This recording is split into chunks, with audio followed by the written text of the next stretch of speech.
শুনবো, কিন্তু তার পূর্বেই আমি আমার জ্যেষ্ঠ ভ্রাতা কল্প শ্রীমান শুভময় ডক্টর শুভময় পাহাড়ি মহাশয়কে অনুরোধ করব তিনি তার সভাপতিত্ব ভাষণে আমাদেরকে প্রবুদ্ধ করুন। যিনি কেবলমাত্র দর্শন নয়, সাহিত্য, ব্যাকরণ আদি বিবিধ শাখায় যার অগাধ পাণ্ডিত্য, গতিশীলতা, গীর্বাণ বাণী যার কাছে সুমধুর রূপে প্রকাশ পায়, সেই পণ্ডিত প্রবর ডক্টর শুভময় পাহাড়ি মহাশয়কে অনুরোধ করছি তিনি আজকে সভাপতিত্ব ভাষণ আমাদের কাছে দিন। তার নির্দিষ্ট কিছু সময়ের বাধ্যবাধকতা থাকে আমাদের, তাই ওনাকে কিছু সারগর্ভ রূপে প্রকাশের জন্য অনুরোধ জানাই। আগে নীলাচল নিবাসায় নিত্যায় পরমাত্মনে বলভদ্র সুভদ্রাভ্যাম জগন্নাথায় তে নমঃ। শুভ সন্ধ্যা। সর্বপ্রথমেই আমি আজকের যে সুন্দর করে সুচারুভাবে আমাদের এই সত্রটাকে সঞ্চালন করছেন ভ্রাতৃকল্প ডক্টর পুষ্পেন্দু দাস মহোদয়কে আমি আমার হৃদয়ের অন্তঃস্থল থেকে ভালোবাসা, শুভেচ্ছা এবং স্বাগত জানাচ্ছি। সর্বোপরি আমরা আজকে একটু টেকনিক্যাল কিছু সমস্যার জন্য 5-7 মিনিট আমরা দেরিতে প্রোগ্রামটা শুরু করেছি। আর বিশেষত যেইটুকু বলার অধ্যক্ষ ভাষণ বা সভাপতি ভাষণ বলে সেই রকম কিছু আমার এই প্রথমে কিছু বলার নেই। আমরা আগে আমাদের বক্তার মুখ থেকে শুনবো আজকে আমাদের আহ্বানে যিনি সাড়া দিয়েছেন। তো আমাদের সঞ্চালক মহোদয় বলেছেন যে আমাদের স্বামী বিবেকানন্দ লোক সংসদ সমগ্র প্রায় ভারত, শুধুমাত্র উৎকল প্রদেশে নয়, তাছাড়াও আমাদের ভারতবর্ষের বিভিন্ন রাজ্যে তাদের যে কার্য বিভিন্ন শিক্ষাক্ষেত্রে, সামাজিক ক্ষেত্রে, চিকিৎসা ক্ষেত্রে, বিভিন্ন ক্ষেত্রে বিবেকানন্দ লোক সংসদ তার যে কর্তব্য কাজ সেই কাজগুলো করে থাকে। তো আমরা মোটামুটি 1 বছরখানিক আমরা এই পশ্চিমবঙ্গ শাখার আমরা উদ্বোধন করেছি। তো এই পশ্চিমবঙ্গ শাখার বিচারধারা বিভাগে আমাদের পাঠচক্র হয়। আপনারা জানবেন যে আমাদের 31শে মাস যেগুলো থাকে ওই 31শে মাসগুলোতে সন্ধে 7টা থেকে 8টা 1 ঘন্টার এই কার্যক্রমটা হয়ে থাকে। তো এই কার্যক্রমে শীর্ষক বঙ্গীয় মহাপুরুষ তাদের আদর্শ ও বিচার এই শীর্ষককে অবলম্বন করে আমাদের আমন্ত্রণে আজকে আমাদের মধ্যে মুখ্য বক্তা রূপে যিনি উপস্থিত হয়েছেন, উনার বিষয়ে কিছু বলার নেই।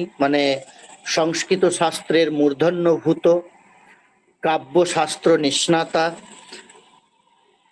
বিশেষত সংস্কৃতির আধার স্বরূপ, নকে শুধু সংস্কৃত নয়, সংস্কৃতি, ভারতীয় সংস্কৃতির যে ধারক বাহক এবং বাগদেবীর বরপুত্র বলা যেতে পারে। আর উনার যে প্রখ্যাত পিতৃদেব আমাদের পরম শ্রদ্ধেয় প্রমথনাথ পণ্ডা মহোদয়, উনার আদর্শে অনুপ্রাণিত হয়ে যেন সাক্ষাৎ উনারই ছায়া আমরা যার মধ্যে দেখতে পাই। পশ্চিমবঙ্গ স্থিত পূর্ব মেদিনীপুর জেলার মহিষাদল মহিলা মহাবিদ্যালয়ের সংস্কৃত বিভাগের বিভাগীয় প্রধান ডক্টর বাসুদেব পণ্ডা মহোদয়, তিনি আজকে সংস্কৃত বাংময়ে শ্রী বিষ্ণুপদ ভট্টাচার্য মহোদয়ের অবদান এই বিষয়ে অবলম্বনে উনার বক্তব্য উপস্থাপন করবেন। এর দ্বারা আমরা সমৃদ্ধ হব, কৃতকৃত্য হব, সনাথিত হব। তো আমরা আর কিছু উনার বিষয়ে কিছু না বলে ডাইরেক্ট আমরা সাক্ষাৎ উনাকে অনুরোধ করব যে উনার বিষয় উপস্থাপনের জন্য। তাই আমি আমাদের সঞ্চালক মহোদয়কে অনুরোধ করছি, আমার অধ্যক্ষ ভাষণের আর এই মুহূর্তে আমি কিছু বলছি না। শেষের যে অংশটাতে উনার বক্তব্যের মধ্যে কারো কিছু প্রশ্ন থাকলে তখন আমরা আলোচনা করব। হ্যাঁ, সঞ্চালক মহোদয়কে বলছে উনাকে ডাকার জন্য। ধন্যবাদ সভাপতি মহোদয়। অনেক কম সময়ের মধ্যে আমাদেরকে আহ, কিছু কথা বলে গেলেন যেগুলি আমাদের কাছে সত্যি খুবই মেনে চলার মতো। অবশ্যই তাঁরই কথা মতো আমরা সরাসরি চলে যাব। আমাদের প্রধান বক্তা রূপে উপস্থিত আছেন আমারই বিভাগীয় প্রধান, যার চরণ তলে আমার শতকোটি নমন। আজকে প্রধান বক্তা রূপে তার কথা শুনছি তা নয়, প্রত্যেক দিনই তার কাছ থেকে কিছু না কিছু শুনে আমি সহকর্মী হিসাবে কোনোদিনই ভাবি না, ওনাকে জ্যেষ্ঠ হিসাবেই শ্রদ্ধা করি। তার প্রত্যেকটি কথা আমার কাছে খুবই অনুপ্রেরণা দেয় এবং আমি অভিভূত হই। তার পাঠন শৈলী সাবলীল। তিনি একজন শিক্ষাসেবী, অভিভাবক আর ছাত্র বৎসল, এই তিনটি উপাধি আমি তার জন্য আজকের জন্য তুলে রেখেছিলাম। আজকে আপনারা আমরা সবাই তার কাছ থেকে কিছু শুনবো। এক নতুন ধারার নতুন জন্ম নেবে ওনার মুখ দিয়েই, সেই শুরু হোক এই কামনা করে আমি ওনাকে অনুরোধ জানাই পরিবারের পক্ষ থেকে, উনি আমাদেরকে, আমাদের যিনি আদর্শভূত বাঙালি আছেন শ্রীমান ভট্টাচার্য মহাশয়, তার বিষয়ে কিছু আমাদেরকে প্রস্তুত করুন। আজ্ঞে স্যার। নমো নমঃ। স্বামী বিবেকানন্দ লোক সংসদ পশ্চিমবঙ্গ শাখার বিচারধারা বিভাগের আয়োজিত এই অন্তর্জাল সত্রে, শিক্ষা সত্রে উপস্থিত সকল গুণী বিদ্বান ব্যক্তিকে যথাযোগ্য স্থানে আমার নমস্কার আর শ্রদ্ধা, অভিনন্দন, শুভেচ্ছা জানিয়ে আজকের আমার সংক্ষিপ্ত যে বিষয় নিয়ে যেটুকু আমার জানা সেটুকু নিয়ে আলোকপাত করতে চাইছি। তার আগে এই শিক্ষা সত্রে যিনি সভাপতির আসন অলঙ্কৃত করেছেন, আমার অত্যন্ত আদরের ডক্টর শুভময় পাহাড়ি, বিদ্যাসাগর মহাবিদ্যালয়ের সংস্কৃত বিভাগের অধ্যাপক, তাকে আমার অসংখ্য শ্রদ্ধা এবং কৃতজ্ঞতা, ধন্যবাদ জানাই। আজকে এরকম একটি সুন্দর সন্ধ্যায় আমাকে আহ্বান জানানোর জন্য। এবং সঞ্চালক হিসেবে যিনি উপস্থিত আছেন আমারই সহকর্মী ডক্টর পুষ্পেন্দু দাস মহাশয়। আমার সম্পর্কে অনেকেই বিশেষিত করলেন সভাপতি এবং সঞ্চালক মহাশয়, কিন্তু ক্ষমা করবেন, আমি এতটা সত্যিকারই দীনতা থেকে বলছি তা নয়। আমার যে জ্ঞান বা বুদ্ধি তা ততখানি নয় যতখানি এনারা প্রশংসা করলেন। যাই হোক, শুরুর আগে একটি মঙ্গলাচরণ করেই আমরা বিষয়টি শুরু করি। আমার প্রধান বক্তব্য বিষয় শুরু করার আগে একটু মঙ্গলাচরণ করে আজকের এই বক্তব্য শুরু করছি।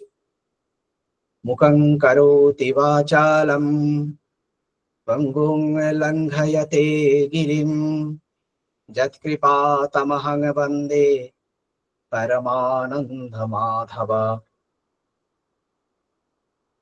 আজকে আমার যে আলোচ্য বিষয়, বিষ্ণুপদ ভট্টাচার্যের, মহাপণ্ডিত পণ্ডিত প্রবর বিষ্ণুপদ ভট্টাচার্যের সংস্কৃত বাগ্ময়ে যে যোগদান বা অবদান, সেই নিয়ে আলোকপাত করার আগে আমি একটুখানি তার ছবি শেয়ার করতে চাইছি।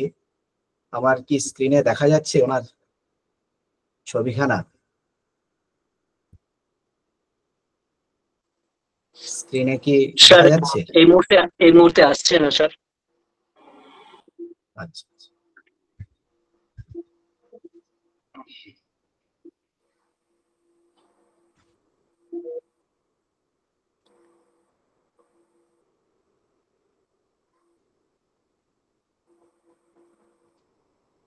আগে এসছে। ইনি হলেন সেই পণ্ডিত প্রবর বিষ্ণুপদ ভট্টাচার্য, যার একটুখানি প্রারম্ভিক জীবন নিয়ে আলোকপাত করতে চাইছি। যার বংশ পরিচয় এইরকমই। তার মাতামহ ছিলেন মহামহোপাধ্যায় প্রমথনাথ তর্কভূষণ এবং তার পিতা ছিলেন মুলাজোর সংস্কৃত কলেজের অধ্যাপক পণ্ডিত হরিপদ কাব্য মীমাংসা তীর্থ। তারই সুযোগ্য পুত্র ছিলেন পণ্ডিত বিষ্ণুপদ ভট্টাচার্য। তিনি, যার আবির্ভাব 1921 সালে এবং তিরোভাব 1988 সালে। তার অসাধারণ পাণ্ডিত্যের কিছু নমুনা যদি আমরা আলোকপাত করি দেখব, তিনি বিএতে সংস্কৃত অনার্সে প্রথম শ্রেণীতে সেই সময় প্রথম হয়ে তিনি ঈশান স্কলার পেয়েছিলেন। 1940 খ্রিস্টাব্দে তিনি স্নাতকোত্তর শ্রেণীতে প্রথম হয়েছিলেন এবং গ্রিফিথ পুরস্কার লাভ করেছিলেন। শুধু তাই নয়, 1947 খ্রিস্টাব্দে এই বিশিষ্ট বিদ্বান ব্যক্তি প্রেমচাঁদ রায়চাঁদ বৃত্তি বা স্কলারশিপও লাভ করেছিলেন। তার কর্মজীবন শুরু হয় কলকাতা বিশ্ববিদ্যালয়ের রিসার্চ স্কলার ও রিসার্চ ফেলো হিসেবে। এই প্রথিতযশা বিদ্বান কলকাতা গভর্নমেন্ট সংস্কৃত কলেজের প্রথমে অধ্যক্ষ মহাশয় ছিলেন এবং কলকাতা বিশ্ববিদ্যালয়ের সংস্কৃত বিভাগে তিনি অতিথি অধ্যাপক রূপে বৃত ছিলেন। পরে তিনি আরো বিভিন্ন মহাবিদ্যালয়ের অধ্যক্ষ পদে আসীন হন। সংস্কৃত বিষয়ে তার যে অগাধ পাণ্ডিত্য, তার এক একটি প্রবন্ধ তুলে ধরলে বোঝা যাবে যে সেগুলো এক একটি গবেষণার প্রসূত প্রবন্ধ। কেবল এক একটি প্রবন্ধকে নিয়ে এক একটি গবেষণা কর্ম হতে পারে। এই প্রথিতযশা ব্যক্তির আমি যখন স্নাতকোত্তর শ্রেণীতে রবীন্দ্র ভারতী বিশ্ববিদ্যালয়ে পড়ি, তখন কাব্য সাহিত্যের একজন শিক্ষার্থী হিসাবে ওনার যে বই, ওনার যে ব্যাখ্যা, বিভিন্ন প্রবন্ধ, তার সঙ্গে আমার সাক্ষাৎ লাভের সুযোগ ঘটে এবং সেই সমস্ত প্রবন্ধগুলো পরবর্তীকালে আমি পড়ে দেখেছি যে কি সুন্দরভাবে তিনি একটি প্রবন্ধের উপর আলোকপাত করেছেন। তার রচিত এবং সম্পাদিত যে গ্রন্থগুলো রয়েছে, তার মধ্যে ব্যাকরণ সাহিত্যের একটি অত্যন্ত কঠিন গ্রন্থ বাক্যপদীয় ভর্তৃহরির লেখা, তার উপর তিনি দুটি সংস্করণই বের করেছেন। একটি প্রথম ব্রহ্মকাণ্ডের উপর প্রথম খণ্ড এবং দ্বিতীয় খণ্ড তার বেরিয়েছে। আমার জানা নেই যে বাক্যপদীর ওপর বাংলা আর কোনো বই আছে কিনা। একমাত্র আমি এখনো অবধি দেখেছি একমাত্র ওনার বই বাংলা বিবৃতি এবং টিপ্পনী সহ তিনি প্রকাশ করেছেন। শুধু তাই নয়, পতঞ্জলির মহাভাষ্যের ওপরও তার বই রয়েছে। মহিম ভট্টের ব্যক্তি বিবেক এবং সাহিত্য মীমাংসা তিনি লিখেছেন।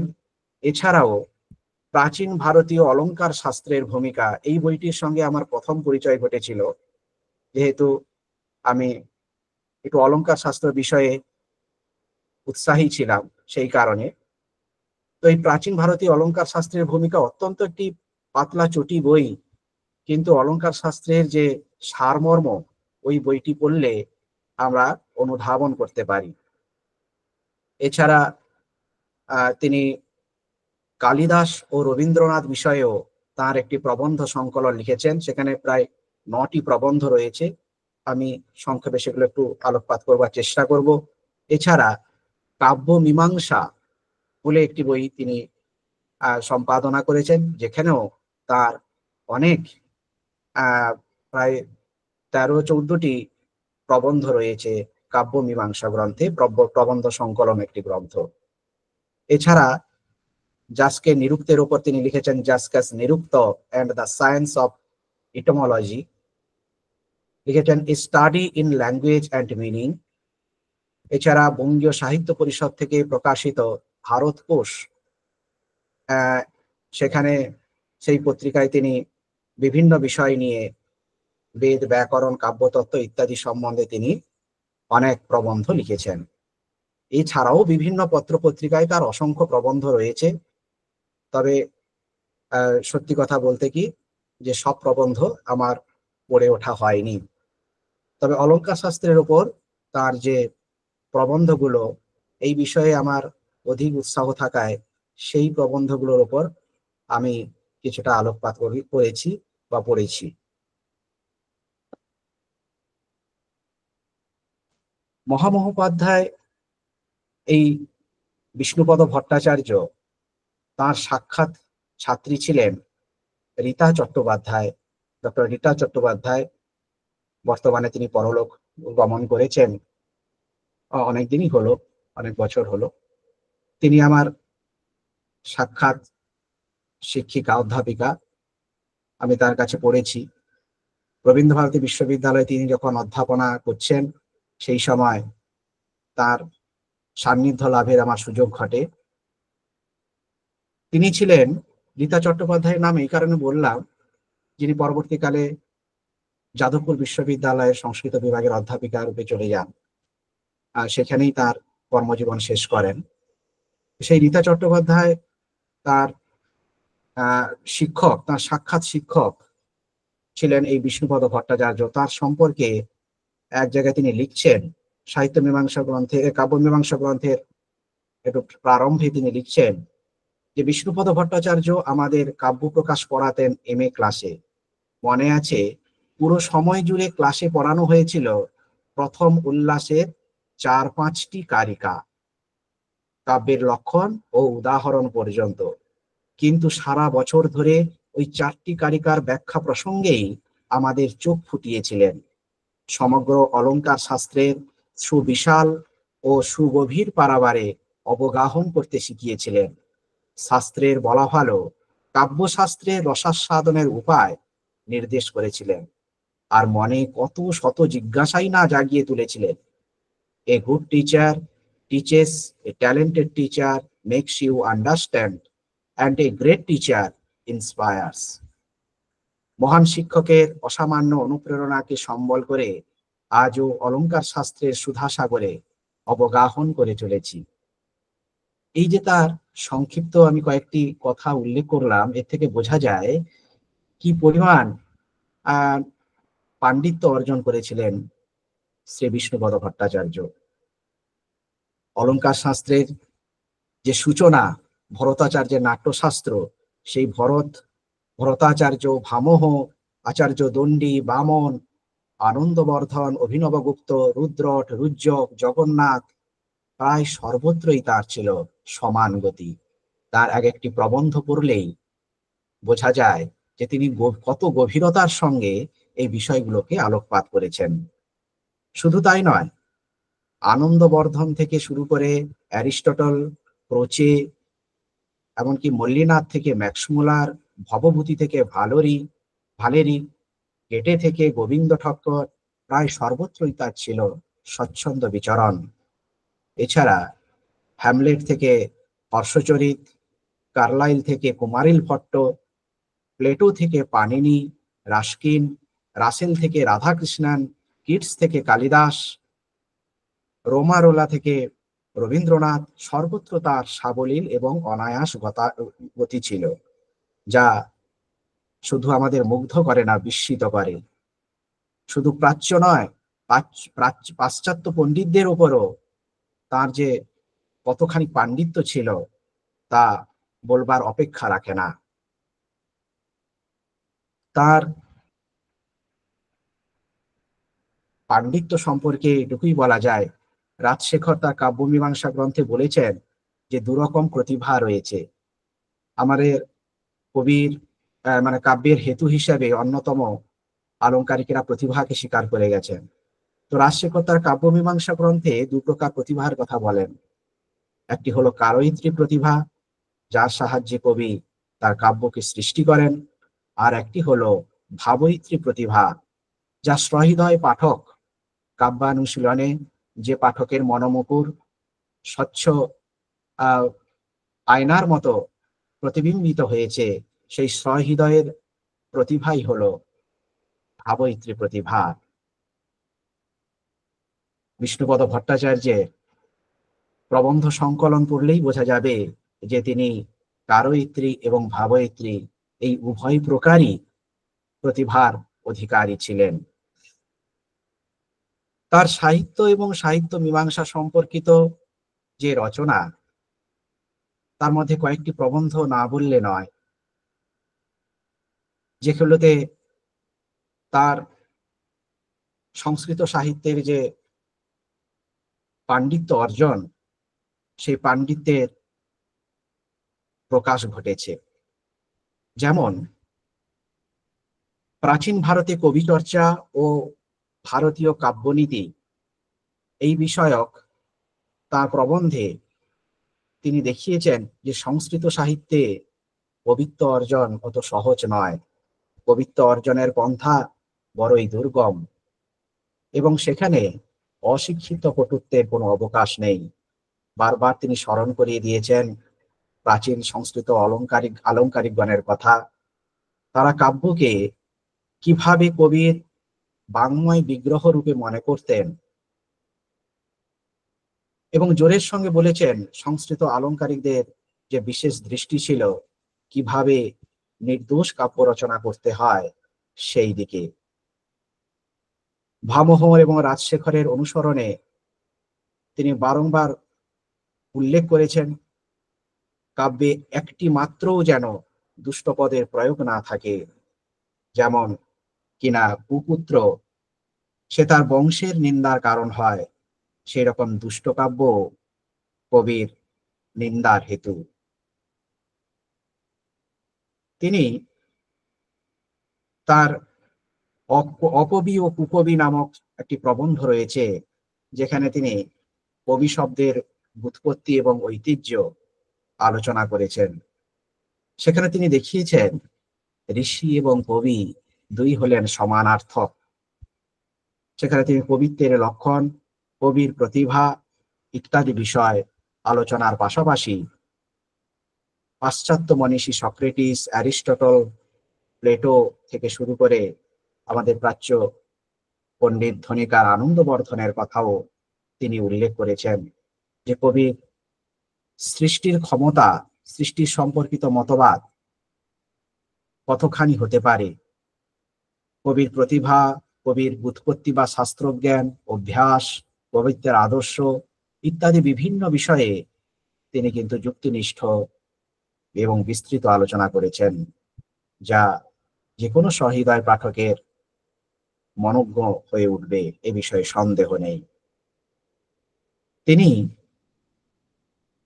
তার লক্ষ লক্ষণ সাহিত্য এবং লক্ষ লক্ষণ এই প্রবন্ধটিতে অলঙ্কার শাস্ত্র, কাব্য বিচার শাস্ত্র ইত্যাদি আলোচনা করেছেন। পাশাপাশি যে অনুবন্ধ চতুষ্টয় আমরা জানি, বেদান্ত শাস্ত্রে উল্লেখ রয়েছে অধিকারী বিষয়, সম্বন্ধ, প্রয়োজন, এইগুলি বিষয়েও পুঙ্খানুপুঙ্খ আলোচনা করেছেন। তার কাব্যকথা, কাব্য শরীর, শব্দার্থ, শব্দ এবং অর্থ, এই তিনটি প্রবন্ধে তিনি কাব্য সম্পর্কিত বেশ কয়েকটি প্রশ্ন পাঠকের সামনে তুলে ধরেছেন। আমরা জানি আমাদের সংস্কৃত অলঙ্কার শাস্ত্রে বেশ মোটামুটি স্বীকৃত 6টি প্রস্থান রয়েছে, কেউ কেউ আবার ঔচিত্যকে ধরে 7টি প্রস্থান স্বীকার করেন। তো সেখানে আলংকারিকগণ কাব্যে শব্দের প্রাধান্য থাকবে নাকি অর্থের, এই নিয়ে তারা নানা বিষয়ে আলোচনা করেছেন, যুক্তিপূর্ণ আলোচনা করেছেন।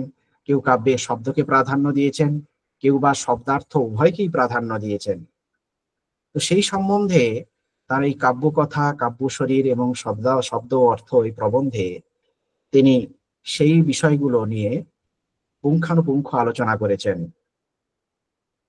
কাব্যে কি শব্দের প্রাধান্য থাকে নাকি অর্থের? কাব্য এবং শব্দের কাব্যে শব্দ এবং অর্থের পারস্পরিক সম্বন্ধটি কেমন হবে? শব্দ এবং অর্থ কাব্যে কি তুল্যভাবেই প্রধান? কাব্যের শব্দ এবং অর্থ কত রকম হতে পারে? কাব্যগত শব্দ এবং অর্থের বৈশিষ্ট্য কি হতে পারে? এবং সেখানে কোনো ব্যাপার বা ফাংশন থাকে কিনা, নাকি ব্যঙ্গার্থবশত, যেটি ব্যঞ্জনা থেকে আমরা পাই ব্যঙ্গার্থ, সেই ব্যঙ্গার্থবশত কাব্যের শব্দ এবং অর্থ আমাদের কাছে মনোগ্রাহী হয় কিনা ইত্যাদি সমস্ত বিষয় তিনি আলোচনা করেছেন। সেই প্রসঙ্গে তিনি ভামহ, বামন, আনন্দবর্ধন, অভিনবগুপ্ত, কুন্তক প্রভৃতি যে আলংকারিকগণ রয়েছেন সংস্কৃত অলঙ্কার শাস্ত্রে, তাদের কথা উল্লেখ করেছেন।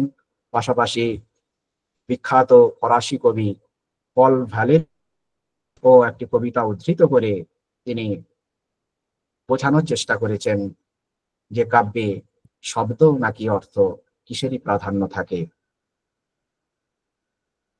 তার আরো কয়েকটি প্রবন্ধের কথা না বললে নয়, যেমন কবি ও সহৃদয়, প্রজ্ঞা ও প্রতিভা, শাস্ত্র এবং কাব্য, বা ভারতীয় দৃষ্টিতে কবি প্রতিভার স্বরূপ, আনন্দ আচার্য আনন্দবর্ধন এবং প্রতিভা তত্ত্ব ইত্যাদি যে কয়েকটি প্রবন্ধ রয়েছে, যেগুলো একে অপরের সঙ্গে গভীরভাবে সম্পর্কিত, সেগুলো তিনি দেখিয়েছেন যে শুধু কবি প্রতিভাশালী হলে হয় না, সহৃদয়কেও প্রতিভাশালী হতে হয়। যেটি আমি আগেই শুরু করেছিলাম, যে কবির প্রতিভা কারৈত্রী প্রতিভা, সহৃদয়ের প্রতিভা ভাবৈত্রী প্রতিভা। কবি সৃষ্টি করলেন, কিন্তু সেই সৃষ্টির রসাস্বাদন করবার ক্ষমতা যদি সহৃদয়ের না থাকে, তাহলে তিনি কিভাবে তা থেকে রসাস্বাদন করবেন, আর সেই কাব্য কিভাবেই বা চমৎকৃত বা উত্তমোত্তম কাব্যরূপে আমাদের কাছে গৃহীত হবে। তাই সহৃদয়ের প্রতিভা অর্থাৎ ভাবৈত্রী প্রতিভাও কিন্তু সমান গুরুত্বপূর্ণ। সে বিষয়ে তিনি আলোকপাত করেছেন। সেক্ষেত্রে তিনি রাজশেখরের কাব্য মীমাংসা, মম্মটাচার্যের কাব্য প্রকাশ, অভিনবগুপ্তের লোচন টিকা, ভমহাচার্যের কাব্যালঙ্কার, ভট্টনায়কের এখন অবশ্য লুপ্ত হৃদয় দর্পণ প্রভৃতি থেকে বিভিন্ন উক্তি দিয়েছেন এবং প্রাঞ্জল ভাষায় সেগুলোকে আলোচনা করে আমাদের সামনে তা প্রাণবন্ত করে তুলেছেন। তার আরেক ধরনের প্রবন্ধ রয়েছে খুব মনোগ্রাহী, প্রজ্ঞা এবং প্রতিভা। প্রজ্ঞা এবং প্রতিভা এই প্রবন্ধটিতে তিনি ভারতের যে আচার্যগণ, তাদের যে কিভাবে মনুষ্য চেতনার বিভিন্ন স্তর তারা স্বীকার করেছেন, সেগুলো নিয়ে আলোচনা করেছেন।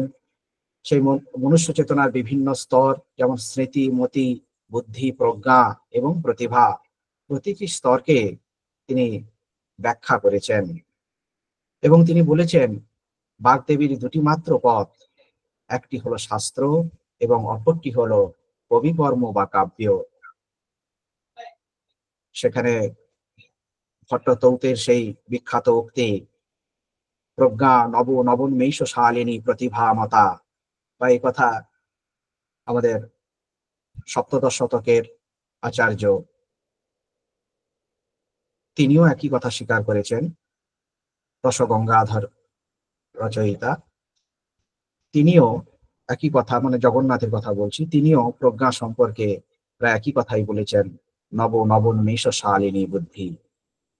যাই হোক, তার শাস্ত্র এবং কাব্য এই প্রবন্ধে তিনি প্রতিভা সম্বন্ধে ভারতীয় আচার্যগণের মতবাদের সঙ্গে পাশ্চাত্য মনীষীগণের সিদ্ধান্তের যে একটি গভীর সাদৃশ্য রয়েছে, তা তিনি যুক্তিসহ প্রমাণ করে দেখিয়েছেন। তিনি আলোচনা করেছেন ফ্রয়েডীয় যে মনস্তত্ত্বের প্রাসঙ্গিকতা। তিনি আলোচনা করেছেন প্রতিভা সম্পর্কে জগন্নাথের যে মূল্যবান মতামত, তা জোরের সঙ্গে তিনি দেখিয়েছেন যে ভারতীয় কাব্য বিচারগণ কাব্য নির্মাণে কবিত্বের যে কতখানি গৌরব দান করেছে, কাব্যের আস্বাদনে সহৃদয়ত্বের যে সঠিক অনুরূপ গুরুত্ব ও মর্যাদা দান করেছে, তা তিনি উল্লেখ করেছেন। তার আনন্দবর্ধন সম্পর্কিত যে প্রবন্ধটি রয়েছে, আনন্দবর্ধন ও প্রতিভা তত্ত্ব, সেখানে তিনি আনন্দবর্ধনের প্রতিভা সম্বন্ধীয় মতবাদ এবং ধন্যালোকের প্রথম উদ্যতে যে প্রতিভার গুরুত্বপূর্ণ লক্ষণের সন্নিবেশ হয়েছে, তা আলোচনা করেছেন। পাশাপাশি ব্যঞ্জনা বা ধ্বনির সঙ্গে যে প্রতিভার সুগভীর এবং নিবিড় সম্পর্ক রয়েছে, তা তিনি বুঝিয়েছেন তার সুচিন্তিত উপস্থাপন এবং বিশ্লেষণের মাধ্যমে। সাহিত্যে ধ্বনিবাদ এই প্রবন্ধটিতে তিনি ধ্বনির স্বরূপ নির্ণয় করেছেন।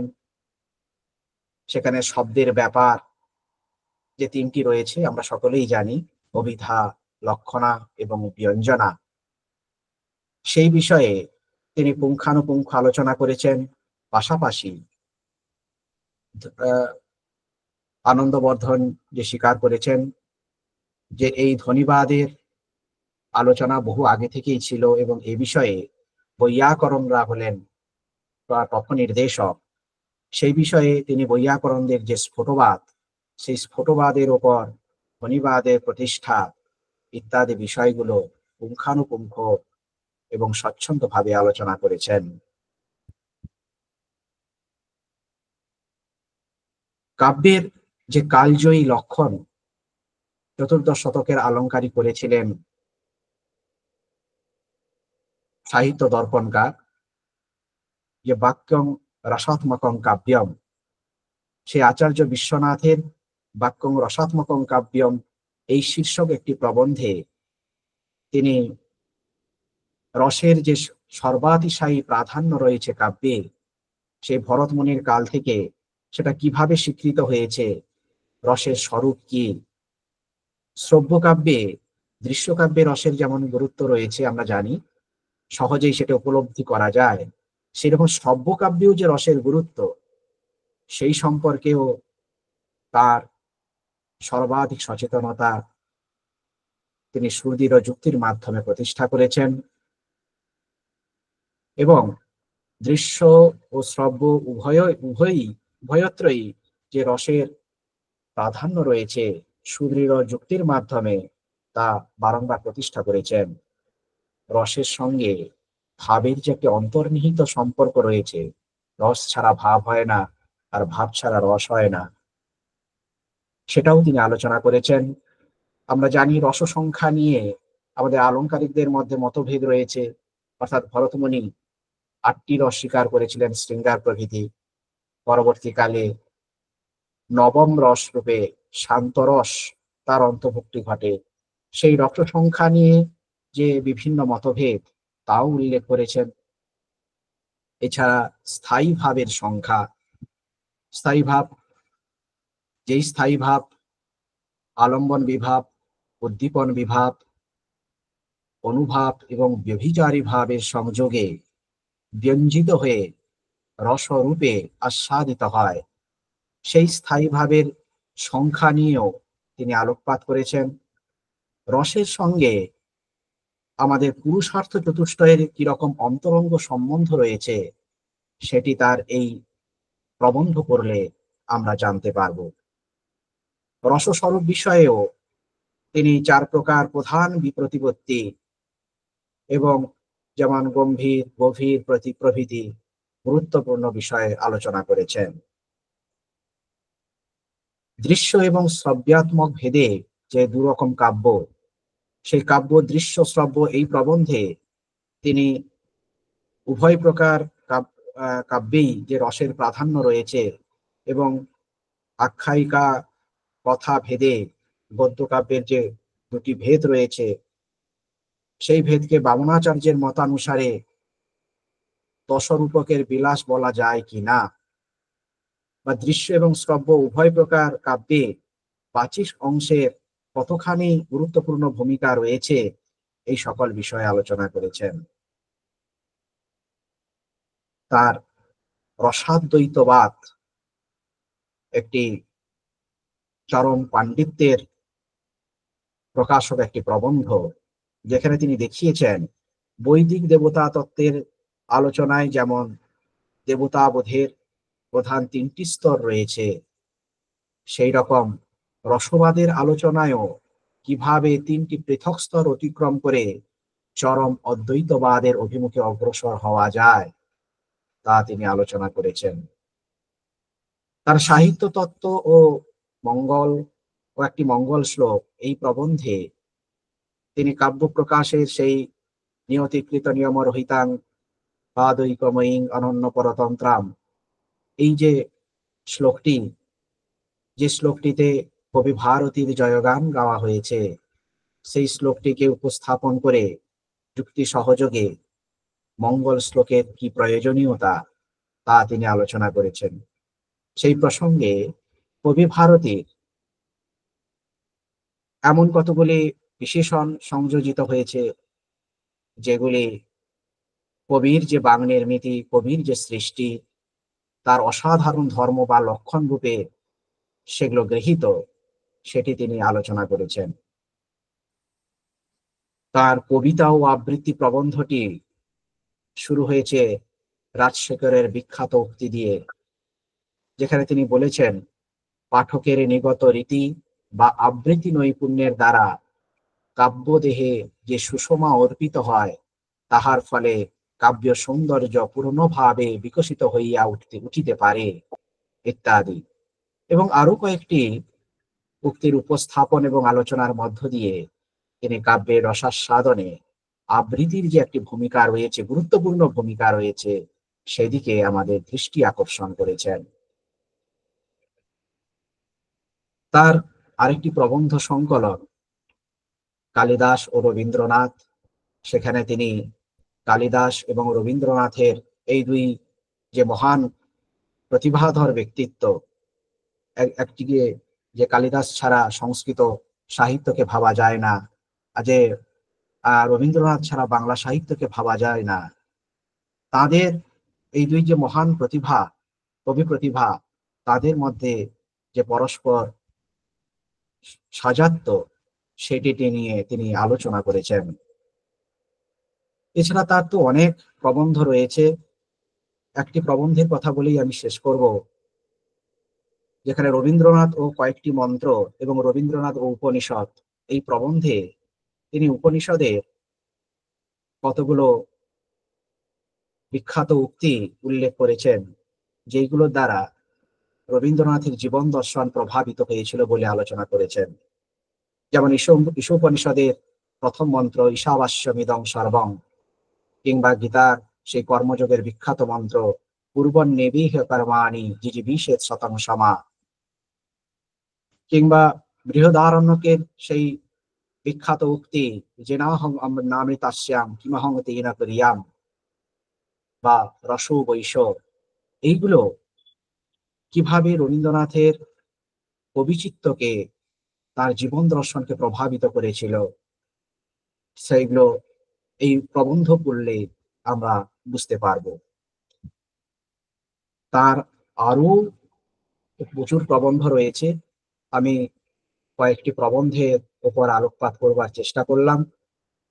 বোধহয় সময় সংক্ষিপ্ত, সময় প্রায় শেষ হয়ে আসছে। আমি বোধহয় এইখানেই শেষ করলে ভালো হয় নাকি, সঞ্চালক মহাশয়?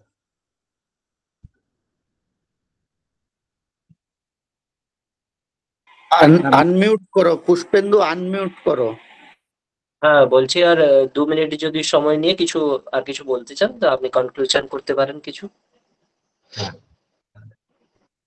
তো এইরকম একজন প্রখ্যাত ব্যক্তিত্ব, আমাদের বাঙালি ব্যক্তিত্ব, যে শ্রী বিষ্ণুপদ ভট্টাচার্য, যার নাম আমরা সাধারণত সেভাবে পড়ি না। কাব্য সাহিত্যের সঙ্গে যারা যুক্ত তারা অল্প স্বল্প জানি, বা ব্যাকরণে বাক্যপদীয় পড়বার ক্ষেত্রে যারা পড়েন তখন এই বিষ্ণুপদ ভট্টাচার্যের নাম শোনেন। কিন্তু সেই অনন্য প্রতিভাধরের যে কত কর্মকাণ্ড, কত প্রবন্ধ, যেগুলো এক একটি রিসার্চ, এক একটি গবেষণার প্রসূত, সেই প্রবন্ধগুলো আমরা অনেকেই হয়তো জানি না। আমি আমার ছাত্র জীবনে, সত্যি বলতে স্বীকার করতে অসুবিধে নেই, এত তার প্রবন্ধ রয়েছে এটা জানতাম না। ধীরে ধীরে যখন এই বিষয় নিয়ে কিছুটা পড়াশোনা করার চেষ্টা করেছি, তখন তার এই প্রবন্ধগুলো নিয়ে আলোকপাত করেছি বা বুঝবার চেষ্টা করেছি। কালিদাসের উপমা নিয়ে তার একটি বিখ্যাত প্রবন্ধ রয়েছে, যেখানে তিনি যুক্তিনিষ্ঠ পর্যালোচনা এবং সমৃদ্ধ আলোচনার মাধ্যমে দেখিয়েছেন যে কালিদাসের যে রচনার বৈশিষ্ট্য কোথায়, কেন বলা হয় উপমা কালিদাসস্য, কালিদাসের উপমার এত প্রসিদ্ধি কেন, কোথায় তার উপমার অনন্য সাধারণত্ব, কিভাবেই বা উপমা আমরা বুঝবো।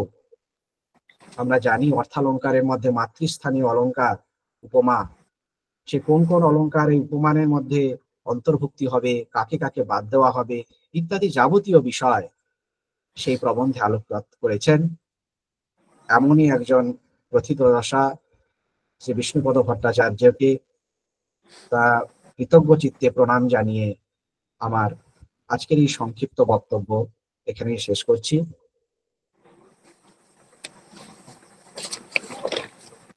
অসংখ্য ধন্যবাদ ডক্টর বাসুদেব পণ্ডা মহাশয়কে, যিনি খুবই অল্প সময়ের মধ্যে তার সারগর্ভ এক বক্তৃতার মাধ্যমে একজন এরকম পণ্ডিত বর্গের এরকম অসাধারণ কাজ সকল উল্লেখ করলেন, যে কাজগুলি তার জীবন কালে বা আমাদের জীবনকালে আমরা কোনোদিন হয়তো পড়ার সুযোগ পাইনি বা পেতাম না। আজকে শুনে আমরা অসংখ্য ধন্য হলাম, যেখানে আমি অনেক কিছুই জানলাম যে কি কি বিষয়ে তিনি কতগুলো না কাজ করে গেছেন, যে কাজগুলো আমাদের কাছে এখন হয়তো দুষ্প্রাপ্য। আশা করব বাসুদেব বাবুর মাধ্যমে সেগুলি আমরা কিছু হলেও প্রাপ্ত নিতে পারবো, সেগুলি আমরা জানতে পারবো। আজকে অবশ্যই তিনি অনেক সুন্দরভাবে আলোকপাত করলেন। তার আগেই তিনি বলে গেলেন যিনি তার শিক্ষা দানকারী একজন নারী শক্তির কথা, যিনি রীতা চট্টোপাধ্যায়ের নাম বললেন, তারপরেই এসেছেন বাসুদেব বাবু। আর রীতা চট্টোপাধ্যায়ের যিনি গুরুজি ছিলেন, তিনি ছিলেন শ্রীমান ভট্টাচার্য মহাশয়, বিষ্ণুপদ ভট্টাচার্য মহাশয়। সেই জন্য এই গুরু পরম্পরাকে আমরা অবশ্যই মনে রাখবো, বন্দে গুরু পরম্পরাম এই উক্তির মাধ্যমে। অবশ্যই অনেক সারগর্ভ বক্তৃতার মাধ্যমে আজকে আমরা অনেক কিছু বিষয় জানতে পারলাম। এখন যদি কারো প্রশ্ন করার কিছু থাকে, কিছু জানার থাকে, আপনারা করতে পারেন। অবশ্যই বাসুদেব বাবু এই মুহূর্তে তার সময় প্রদানের মাধ্যমে সেই উত্তরগুলি দেবেন। আশা রাখবো যদি কারো কিছু প্রশ্ন থাকে আপনারা করুন।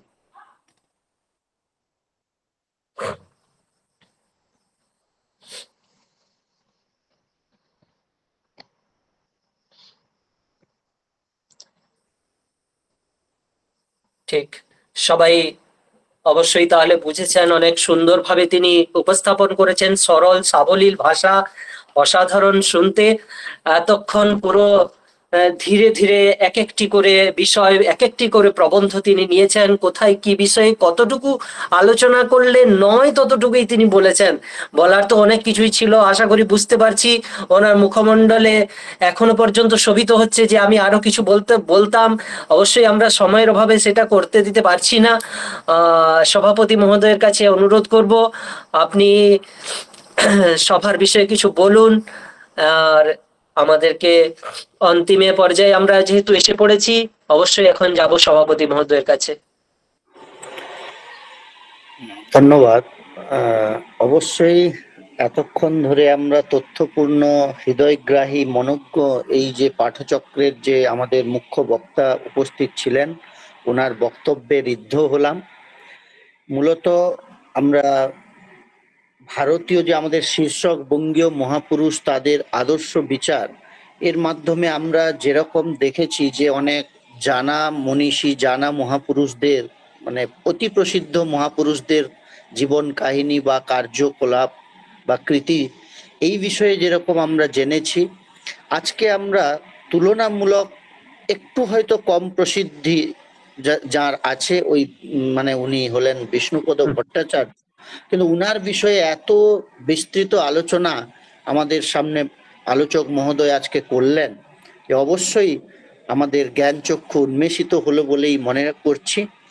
তো মূলত উনার বক্তব্যে যেটা ফুটে উঠলো যে প্রধানত আমাদের শ্রী বিষ্ণুপদ ভট্টাচার্য মহোদয় সাহিত্য শাস্ত্র, ব্যাকরণ শাস্ত্র, বিশেষত সাহিত্যের অলঙ্কার শাস্ত্রের উপর তার যে বিশাল যে কাজ বা তার যে সমস্ত গ্রন্থ, প্রবন্ধ সংকলন, এই সমস্ত প্রবন্ধ সংকলন, আজকে সব থেকে আনন্দের কথা যে আমাদের মধ্যে বেশিরভাগই সমাজের সব স্তরের মানুষরা থাকেন আমাদের এই যে প্ল্যাটফর্মে, কিন্তু আজকে কিন্তু আমাদের মধ্যে অধিকাংশ ছাত্রছাত্রী ছিলেন যারা স্নাতক বা স্নাতকোত্তর কক্ষে এখন পড়াশোনা করছেন। তো তারা অবশ্যই এই আলোচনায় সমৃদ্ধ হয়েছেন বলে আমি মনে করছি। আধ্যাত্মিক জগতেও কিন্তু বিষ্ণুপদ ভট্টাচার্য মহোদয়ের মানে ততটাই গমন ছিল। উনার প্রসিদ্ধ ভারতীয় ভক্তি সাহিত্য বলে একটা গ্রন্থ উনার মানে আমরা দেখব।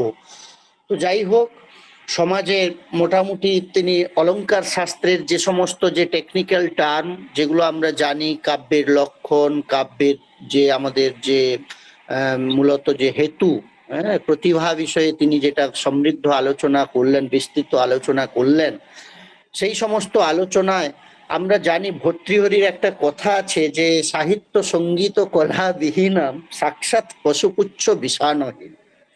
যে কাব্যশাস্ত্র ভালো লাগে না এরকম মানুষের সংখ্যা প্রায় নেই বললেই চলে। আর যার নেই তাকে তিনি একটু মানে কষ্ট দিয়েই বলছেন ডাইরেক্ট যে পশু, হ্যাঁ, উচ্চ বিষাণহীন, হ্যাঁ, পশুর সাথে তুলনা করছেন। যাই হোক, আমরা জানি যে কাব্যশাস্ত্র বিনোদেন কালো গচ্ছতি ধীমতাম। পণ্ডিত ব্যক্তিদের আমাদের কাব্যশাস্ত্রের দ্বারাই বিনোদ হয় এবং সেই তার দ্বারাই আমরা আমাদের সময়টা অতিবাহিত করি। কাব্য আমাদের সমাজকে ফুটিয়ে তোলে, কাব্যের মাধ্যমে কবিগণ আমাদের যে সমাজকে তাদের কাব্যে প্রতিফলিত করেন। তো সেই কাব্যের স্বরূপ বা কাব্য কিরকম হবে, সাহিত্য সৃষ্টি কিভাবে হয়, তো সেখানে সব থেকে বড় আমাদের বক্তা আজকে বললেন যে শুধু কবি নন, আমাদের যারা সহৃদয়গণ আছেন, পাঠক হতে পারেন, দর্শক হতে পারেন, উনাদেরকেও কিন্তু ওই প্রতিভাশালী হতে হবে। যাই হোক, অত্যন্ত মানে শাস্ত্র তত্ত্ব সম্বিত এই আলোচনা। ধন্যবাদ জানাই আজকের আলোচক মহোদয়কে, যে আমি কিন্তু খুব একটা আগে থেকে উনাকে বলিনি, গতকালই উনাকে বলেছি। উনি অত্যন্ত আগ্রহের সাথে, হ্যাঁ, উনার যে কনসার্ন দিয়েছেন এবং আগ্রহ সহকারে উপস্থাপন করলেন আজকে। আমরা আশা রাখছি ভবিষ্যতেও আমরা এইরকম প্ল্যাটফর্মে উনাকে পাবো এবং ভিন্ন ধর্মী আলোচনা উনার মুখ থেকে আমরা শুনবো। তো আজকে আমাদের এই কয়েকটি কথা বলে আমি আমাদের আলোচক মহোদয়কে অসংখ্য আমাদের স্বামী বিবেকানন্দ লোক সংসদ পশ্চিমবঙ্গ শাখার পক্ষ থেকে ধন্যবাদ, কৃতজ্ঞতা ও শ্রদ্ধা জানাচ্ছি।